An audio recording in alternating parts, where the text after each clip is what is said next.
மார்கழி மாத குளிரினிலே மயக்கும் மாலை பொழுதினிலே சிரிக்கும் முல்லை மனதினிலே நம் சிந்தைகள் அனைத்தும் மகிழ்வினிலே. ஆம், மகிழ்ச்சிகரமான இம்மாலை வேளையிலே மகிழ்வான வணக்கத்தை உங்கள் அனைவருக்கும் நான் தெரிவித்துக் கொள்கிறேன். எழு ஒளி வீசு, உன் ஒளி தோன்றியுள்ளது, ஆண்டவரின் மாட்சி உன்மேல் உதித்துள்ளது. எசாயா 60:1 என எசாயா இறைவாக்கினர் உணர்ந்தது போல நாமும் உணர நம் அக இருளை விலக்கி அக ஒளி ஏற்றிட நமக்காக இம்மண்ணில் உதித்த ஆண்டவர் இயேசுவை ஆராதிக்க பங்கு அளவிலான இந்த கிறிஸ்து பிறப்பு விழா நடைபெறுகிறது. இவ்விழாவிலே உங்கள் அனைவரையும் வரவேற்பதிலே புனித செபஸ்தியார் அன்பியம் பெருமகிழ்வு கொள்கிறது. நீங்கள் என்னை தேர்ந்து கொள்ளவில்லை, நான் தான் உங்களை தேர்ந்து கொண்டேன். யோவான் 15:16.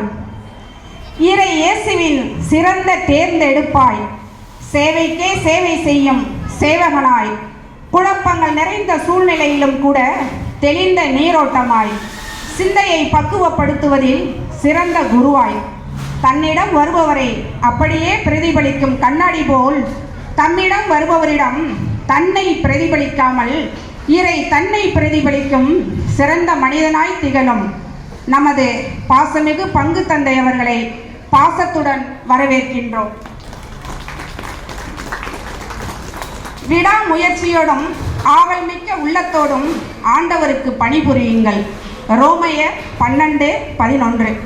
கொடுத்த பணியை சிறைமேற்கொண்டு விடாமுயற்சியோடும் ஆவல் மிக்க உள்ளத்தோடும் செய்து முடிக்கும் சிறந்த அலுவலனாய் ஒவ்வொரு விழாவையும் ஒவ்வொரு விதமாய் வடிவமைத்து சிறப்பாய் நடத்தும் சிறந்த சிந்தனையாளனாய், இளைஞர்களின் இணைப்பிரியா நண்பனாய், குழந்தைகளின் ஆன்மீக தேடலுக்கு ஒரு விடிவெள்ளியாய், அன்பியங்களின் அன்பையெல்லாம் ஒட்டுமொத்தமாக கொள்ளையடிக்கும் ஒரு கொள்ளைக்காரனாய், அன்பால், அறிவால், சிந்தையால், சிரிப்பால், பண்பால் நம் அனைவருடைய உள்ளங்களையும் கவர்ந்தவரான நம் நேசமிகு உதவி பங்கு தந்தை அவர்களை மகிழ்வோடு வரவேற்கின்றோம்.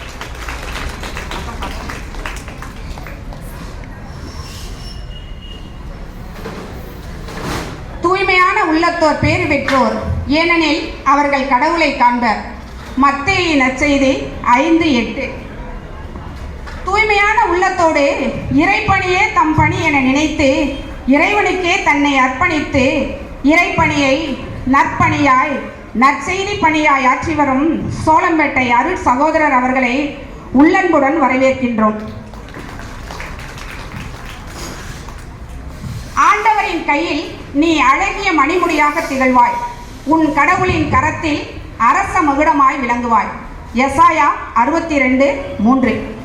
இறைவனுக்காக வாழ வேண்டும், இறைவனோடு வாழ வேண்டும், இறைவனை பிறரில் காண வேண்டும், இறைவனை பிறரோடு பகிர வேண்டும், இறைவனின் புகழ் பாட வேண்டும், இறைவனின் அருள் பெற வேண்டும் என்று இறைவனுக்காய் தம்மையே தந்து எனக்கு உறுதியூட்டும் இறைவனால் எதையும் செய்ய எனக்கு ஆற்றல் உண்டு என்ற பிலிப்பு 4:13 படி கல்வி பணியையும் மருத்துவ பணியையும் ஆத்மார்த்தமாக செய்து ஆண்டவரின் கையில் அழகிய மணிமுடிகளாய் திகழும் இரு கன்னியர் சபை அருள் சகோதரிகளையும் உளமாற வரவேற்கின்றோம்.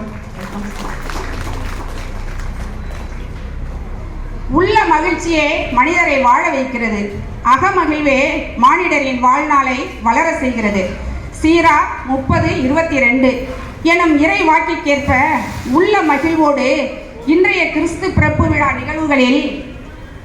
நிகழ்ச்சிகளை தொகுத்து வழங்கி கொண்டிருக்கும் ஜெபமாலை மாதா அன்பியத்தார், வரவேற்பு நடனமாடி மகிழ்வித்த புனித அசிசியார் அன்பியத்தார், கிறிஸ்மஸ் புதையல் தர காத்திருக்கும் புனித அமல அன்னை அன்பியத்தார், நடனமாடி மகிழ்விக்க அவளோடு இருக்கும் குழந்தை இயேசு அன்பியத்தார், தமது இனிய குரலால் கிறிஸ்மஸ் பாடல் பாட தயாராக இருக்கும் ஆரோக்கிய அன்னை அன்பியத்தார், நாடகம் மூலம் நம்மை எல்லாம் மகிழ்வித்து மகிழ முனைப்புடன் இருக்கும் சிறுமலர் மற்றும் அந்தோணியார் அன்பியத்தார், இறை வார்த்தை வழி அதிர்ஷ்ட நபரை கண்டுபிடிக்க ஆயத்தமாய் இருக்கும் சவேரியார் அன்பியத்தார், கிறிஸ்மஸ் தாத்தா நடனமாடும் உத்வேகமிக்க இளையோர்கள் நன்றியுற நவில காத்திருக்கும் லூர்து அன்னை அன்பியத்தார், மேலும் நம் பங்கு மக்கள் அனைவரையும் வருக வருக என்று இருகரம் கூப்பி வரவேற்கின்றேன். நன்றி.